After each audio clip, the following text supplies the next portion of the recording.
नमस्कार साथियों, मैं संजय नामदेव। स्वागत है आपका हमारे YouTube चैनल पर। अगर यदि आप हमारे चैनल पर नए हैं तो हमारे चैनल को लाइक सब्सक्राइब कीजिए। आज मैं लोक शिक्षण संचालनालय मध्य प्रदेश भोपाल द्वारा आयोजित एक कार्यक्रम राष्ट्रीय उपलब्धि सर्वेक्षण 2021 NAS नेशनल अचीवमेंट सर्वे 2021 का जो प्रथम अभ्यास प्रश्न पत्र है विषय गणित का है वो लेकर के आया हूँ। कक्षा 10वीं के लिए पेपर हो रहा है और इस पेपर के प्रश्नों को हमने आपको हल करने का प्रयास यहाँ पर किया है। आप निर्देश देख लेते हैं। इस पुस्तिका में 60 प्रश्न हैं। पुस्तिका में दिए गए प्रश्नों का उत्तर देने के लिए 120 मिनट का समय है। प्रत्येक प्रश्न में 4 विकल्प 1 2 3 4 हैं और इनमें से एक ही उत्तर सही है। आप रफ कार्य के लिए भी इस पुस्तिका का प्रयोग कर सकते हैं। यहाँ पर 60 प्रश्न दिए गए हैं। इस वीडियो के इस भाग में हम आपको 20 प्रश्नों को हल करके दिखाएंगे जिन्हें आपको समझना है और अपनी फेयर कॉपी में लिखना है तथा अपने विषय के शिक्षक से इसको चेक भी करवाना है। आप देख रहे हैं राष्ट्रीय उपलब्धि सर्वेक्षण कक्षा 10वीं विषय गणित। यदि एक गोले का पृष्ठीय क्षेत्रफल 324 पाई सेंटीमीटर की घात 2 मतलब वर्ग सेंटीमीटर है तो आयतन होगा। यहाँ पे पहला ऑप्शन आप देख पा रहे हैं सत्य है, लेकिन इसका ऑप्शन कैसे सही है इसको हम आगे समझने का प्रयास करते हैं। चूँकि गोले का पृष्ठीय क्षेत्रफल होता है 324, यहाँ पे आपको दिया हुआ है 324 पाई और सूत्र जो है वो होता है 4 पाई आर स्क्वायर इक्वल टू 324 है। पाई से पाई को क्या कर देंगे, कैंसिल कर देंगे तो आपके पास आर की घात 2 बराबर 324/4, 4 बट्टे में आ गया 81 कट जाएगा 81 बार। तो आर की घात 2 बराबर 9 की घात 2 और आर बराबर हो जाएगा यहाँ पे 9 सेंटीमीटर। आगे हम देखें तो चूंकि हम जानते हैं कि गोले का जो आयतन का सूत्र है 4/3 पाई आर की घात 3 होता है तो यहाँ पे 4/3 पाई से लिख देंगे क्योंकि उत्तर पाई के रूप में इसलिए पाई का मान रखेंगे नहीं यहाँ पे हम। और आर की घात 3 मतलब 9 जो आर का मान है तो 3 × 3 यहाँ पे 3 बार लिख देंगे 9 × 9 × 9 और भैया जो बट्टे में 3 दिया है इसको 3 से यहाँ 3 बार हमने काट दिया है और गुणा करके हल करेंगे। 9 का गुणा करेंगे यहाँ पे हम तो जैसे 972 पाई और सेंटीमीटर की घात यहाँ पे 3 नंबर आ जाएगा। तो इस प्रकार पहला प्रश्न हमारा आ जाएगा, उसका उत्तर ऑप्शन जो है पहला वाला 972 पाई घन सेंटीमीटर हो जाएगा। अगला हमारा प्रश्न है किसी लंबवृत्तीय बेलन के आधार का क्षेत्रफल 154 वर्ग सेंटीमीटर है तथा उसका आयतन है 6160 घन सेंटीमीटर, तो उस बेलन का वक्र पृष्ठीय क्षेत्रफल ज्ञात कीजिए। इसका दूसरा ऑप्शन सही है। अब कैसे सही है इसको जरा हमने हल करने का प्रयास किया। अब इसको देखें, बेलन के आधार का क्षेत्रफल 154 पाई आर स्क्वायर बराबर 154 पाई का मान रख दिया हमने 22/7। इस 22/7 को अगली स्टेप में ले गए तो 22 जो है ऊपर अंश में बटे में आ गया हर में और 7 चला गया ऊपर गुणा में। इसको सरल करेंगे तो हमारा उत्तर आ जाएगा ये 22 कट जाएगा 154 से 7 बार 7 × 7 आ जाएगा। 7 × 7 मतलब आर की घात 2 तो यहाँ पे आर बराबर आ जाएगा 7 सेंटीमीटर। त्रिज्या हमको आ गई 7 सेंटीमीटर। अब बेलन का आयतन भी हमको दिया है। बेलन का आयतन दिया है 6160 और बेलन का आयतन होता है पाई आर स्क्वायर एच।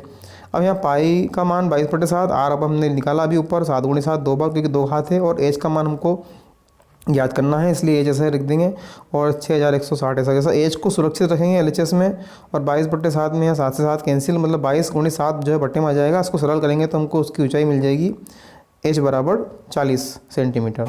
अब हम वक्रपृष्ठ की बात कर रहे थे तो बेलन का जो वक्रपृष्ठ होगा वो 2 पाई आर एच 2 × पाई का मान रख देंगे आर का मान रख देंगे और हल करने पर हमें आएगा 1760। इस प्रकार इसका सेकंड वाला जो ऑप्शन है वो हमारा सही हो जाता है।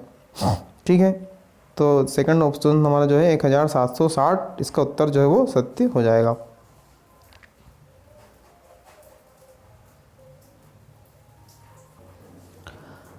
अगला हमारा प्रश्न है प्रश्न क्रमांक 3। त्रिज्या 8 सेंटीमीटर वाले एक ठोस गोले को पिघलाकर त्रिज्या 2 सेंटीमीटर वाली गोलियां बनाई जाती है। गोलियों की संख्या ज्ञात कीजिए। इसका उत्तर 64 है। आइए इस प्रश्न को किस प्रकार से हमने हल किया समझने का प्रयास करते हैं। माना गोले की त्रिज्या जो है आर है वो 8 सेंटीमीटर है और छोटे गोले की जो त्रिज्या है वो यहाँ पे स्मॉल आर हमने मान लिया है वो 2 सेंटीमीटर है। अब गोलियों की संख्या सूत्र बना लेते हैं। बड़े गोले का आयतन बटे छोटे गोले का आयतन। तो बड़े गोले के लिए कैपिटल आर और छोटे गोले के लिए स्मॉल आर हमने यहाँ पे रखा है। 4/3 पाई से 4/3 पाई कैंसिल हो जाएगा और आर के हमने यहाँ पे मान रखे हैं कैपिटल आर का 8 × 8 3 बार और उस बटे में कटेगा हल हो जाएगा तो इसका आ जाएगा 64 मतलब आंसर आ जाएगा हमें 64 मतलब छोटी गोलियाँ कितनी बन जाएगी हमारी 64 गोलियाँ बन जाएगी। तीसरा वाला इसका उत्तर सही हो जाएगा। फिर चौथा प्रश्न है किसी शंकु की ऊंचाई और त्रिज्या क्रमशः 14 सेंटीमीटर और 6 सेंटीमीटर है तो इस शंकु का आयतन क्या होगा। तीसरा ऑप्शन इसका सही है। आइए इस प्रश्न को हल करते हैं। शंकु की ऊंचाई हमको 14 सेंटीमीटर एच बराबर और त्रिज्या आर बराबर 6 सेंटीमीटर दी। शंकु का आयतन का सूत्र है 1/3 पाई आर स्क्वायर एच। सूत्र में मान रखा हमने 1/3 पाई का मान 22/7 आर का मान 6 × 6 और एच का मान 14। इसको सरल करेंगे काट करके हल करेंगे तो आपको 528 घन सेंटीमीटर इसका आंसर आ जाता है। अगला प्रश्न है, एक वृत्ताकार चक्ति की त्रिज्या 7 सेंटीमीटर, मोटाई 1/2 सेंटीमीटर, ऐसी 50 चक्तियों को एक के ऊपर एक रखकर एक ठोस लंबवृत्तीय बेलन बनाया जाता है। इस प्रकार बने बेलन का वक्रपृष्ठीय क्षेत्रफल है। तो इसका दूसरा ऑप्शन सही है, 1100 वर्ग सेंटीमीटर। अब कैसे इसको हल किया जाए आइए देखते हैं। चक्ति की त्रिज्या आर हमको दी है 7 सेंटीमीटर, एक चक्ति की मोटाई 1/2 सेंटीमीटर। चित्र आप देख रहे हैं, इस प्रकार की चक्तियाँ हैं गोल, और एक के ऊपर एक उनको जमा कर रखा जाता है। तो ऐसी 50 चक्तियाँ हैं, तो 50 चक्तियों की मोटाई जो है वो 1/2 गुणित 50, क्योंकि एक चक्ति की 1/2 है। तो इस प्रकार जो चक्तियों को रखने से बेलन बना, इस बेलन की ऊंचाई क्या बन जाएगी, वो बन जाएगी 50/2 मतलब 25 सेंटीमीटर इसकी ऊंचाई हमको मिल जाएगी। अब बेलन का वक्रपृष्ठ है 2πRh, तो 2πRh में आर का और एच का मान रखना है, पाई का मान 22/7 रखा है। हल करने पर हमें 1100 वर्ग सेंटीमीटर इसका उत्तर प्राप्त हो जाता है। अगला हमारा सवाल है, समीकरण ax² + bx + c = 0 के मूल होंगे। तो ये तो क्या है, सूत्र है सीधाचार्य का, उसके सूत्र ही है, इसका तीसरा ऑप्शन सही है। x = -b + -√b² - 4ac/2 इसका फार्मूला है, इसलिए इसका उत्तर ये हो जाएगा।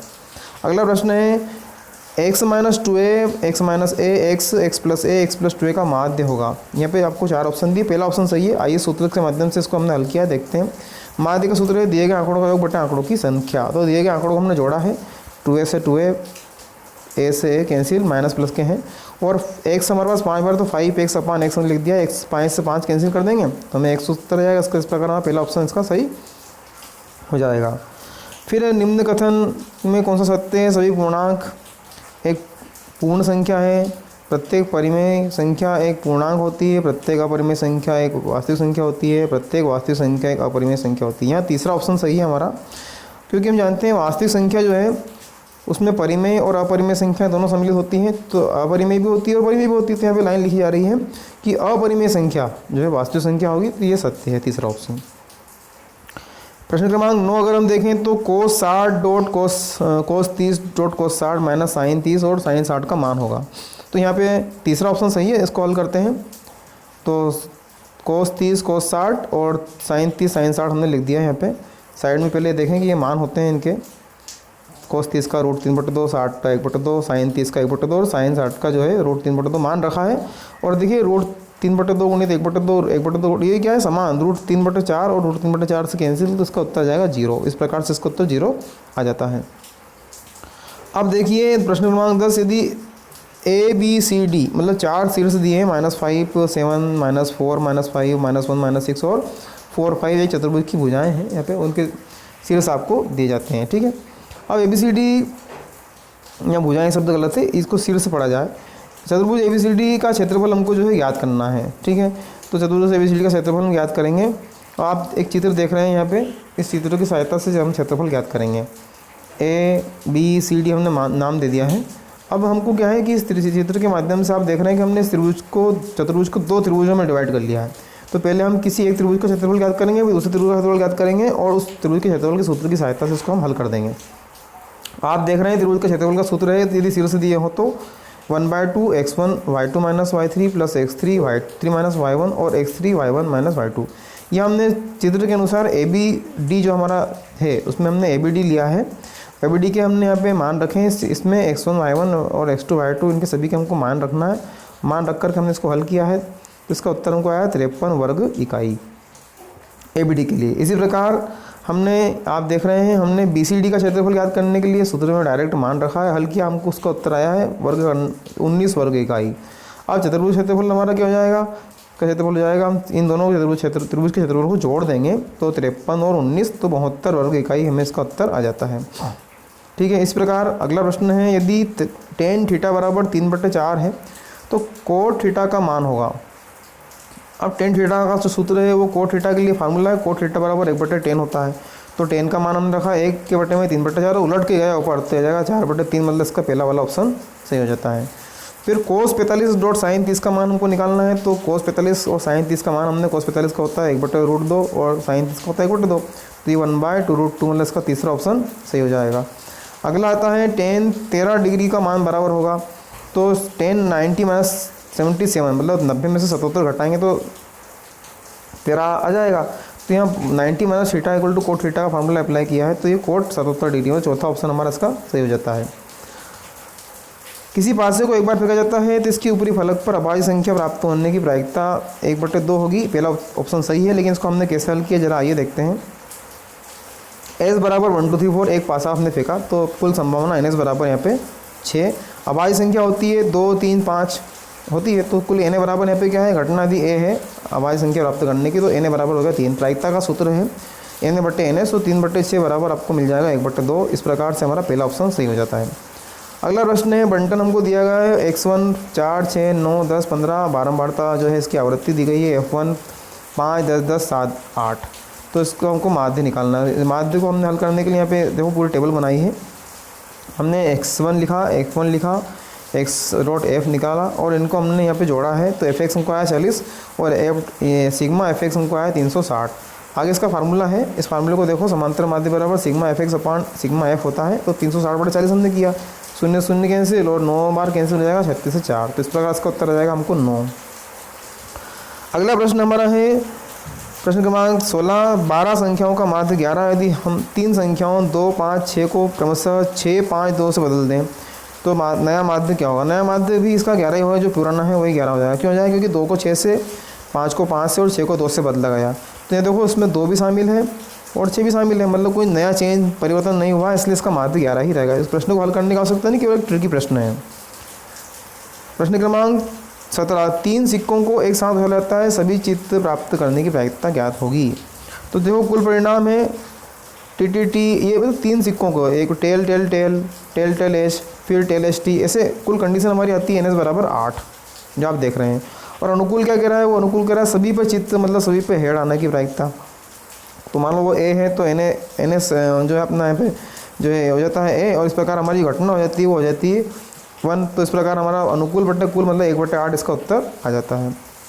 अगला प्रश्न है, 2 बाँसों को अकेली उछाल मतलब एक उछाल, 2 बाँसें एक साथ है जिन्हें अकेली मतलब एक साथ उछाला जाता है तो उसका द्विक मतलब अर्थात क्या है, दोनों पासों पर एक ही संख्या प्राप्त करने की प्रायिकता ज्ञात कीजिए। इसका उत्तर तीसरा है, लेकिन आइए देखते हैं कैसे हमने किया। 2 पास उछालने पर जो संभावना है 6 × 36 मतलब एन एस बराबर हमको मिल जाता है 36। और परिणाम हमारा क्या होगा, अनुकूल परिणाम दोनों पे एक जैसा मतलब 1 1 2 2 3 3। यहाँ पर कुल जो है 6 स्थिति है जिनमें द्विक मतलब एक जैसे अंक आते हैं, तो प्रायिकता एन ए बटे एन एस और 6/36 मतलब 1/6 इसका उत्तर है प्राप्त हो जाएगा। आगे बढ़े, 19वां सवाल है हमारा, समांतर श्रेणी एपी 5 8 11 14 का 10वां पद होगा, 32 उत्तर है इसका। आइए इसको देखें, हमने हल किया है। श्रेणी का प्रथम पद यहाँ पे 5 है और द्वितीय सर्वांतर पद जो है द्वितीय में से प्रथम को घटाएंगे तो 3 आ जाता है, और पदों की संख्या 10वां पद मतलब 10। तो 10वां पद हमको इसका एन टी एन मतलब या ए एन हमको ज्ञात करना है। सूत्र है ए एन या टी एन बराबर ए प्लस एन माइनस 1 × डी। मान रखेंगे ए बराबर 5, एन बराबर 10 माइनस का 1 और 3। सरल हमने किया, इसका उत्तर आया 32, मतलब हमारा जो 10वां पद होगा वो क्या हो जाएगा, 32 हो जाएगा। लास्ट क्वेश्चन है हमारे वीडियो का, एपी में 10 6 2 के प्रथम 16 पदों का योग ज्ञात कीजिए। तो यहाँ पे ए आपको 10 दिया है, डी हमको 4 आ जाएगा, माइनस का 6 माइनस 10 तो माइनस का 4, और पदों की संख्या यहाँ पे 16, क्योंकि 16 पदों का करना है तो 16 आ जाएगा एन बराबर। अब एस एन हमको ज्ञात करना है, एस एन के लिए फार्मूला है एस एन बराबर n/2 2a + n - 1। सूत्र में मान रख के हमने हल किया है। हल करने पे इसका उत्तर हमको आ जाएगा माइनस का 320।